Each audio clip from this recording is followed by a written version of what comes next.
ഒരു തുള്ളി കള്ള് നിന്റെ തൊണ്ടയ്ക്ക് താഴെ പോയിട്ടുണ്ടോ, നീ രക്ഷപ്പെടത്തില്ലടാ. അള്ളാന്റെ റസൂല് തങ്ങൾ പറയുന്നുണ്ട്, നിങ്ങൾ ചിന്തിക്ക്, ഒരു തുള്ളി കള്ള് നിന്റെ തൊണ്ടയ്ക്ക് താഴെ പോയിട്ടുണ്ടെങ്കിൽ അള്ളാടെ സ്വർഗത്തിൽ കേറാമെന്ന് നീ സ്വപ്നത്തിൽ പോലും കരുതരുത്. ആയിഷ ബീവി റളിയല്ലാഹു തആല നിവേദനം ചെയ്യുന്ന ഹദീസ്, കള്ളുകുടിയനോട് സലാം പറയാൻ പാടില്ല, കള്ളുകുടിയന് മക്കളെ കെട്ടിച്ചു കൊടുക്കാൻ പാടില്ല, കള്ളുകുടിയന് സാമ്പത്തിക സഹായം ചെയ്യാൻ പാടില്ല, കള്ളുകുടിയൻ രോഗമടിച്ചു കിടന്ന കാണാൻ പാടില്ല, അവന്റെ ജനാസയുടെ പുറകിൽ നടക്കാൻ പാടില്ല, അവന്റെ ജനാസയുടെ കൂടെ പോലും കിടക്കാൻ പാടില്ല. അള്ളാഹു കാക്കുമാറാകട്ടെ. നിസ്സാരമാണെന്ന് വിളിച്ചോ, അവിടുന്ന് ഇവിടുന്ന് ഒളിച്ചു ഭാഗത്തടിക്കണം മക്കളെ, സൂക്ഷിച്ചോ മോനെ, ഒരു നാൾ അല്ലാഹു പൊക്കോടാ. അള്ളാഹു കാക്കുമാറാകട്ടെ, അല്ലാഹു കാക്കുമാറാകട്ടെ. ഒരു ദിവസം അല്ലാഹു നിന്നെ പിടിക്കും, അന്ന് നീ ഒരുപാട് വേദനിക്കേണ്ടി വരും.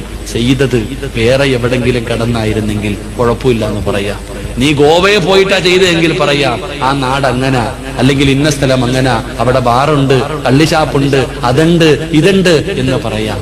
പക്ഷേ എവിടെ നിന്നാ ചെയ്യുന്നതെന്ന് ഓർക്കുന്നത് നല്ലതാ. അല്ലാഹു ഉമ്മത്തിനെ കാക്കുമാറാകട്ടെ, അല്ലാഹു ഉമ്മത്തിനെ കാക്കുമാറാകട്ടെ, അല്ലാഹു ഉമ്മത്തിനെ കാക്കുമാറാകട്ടെ.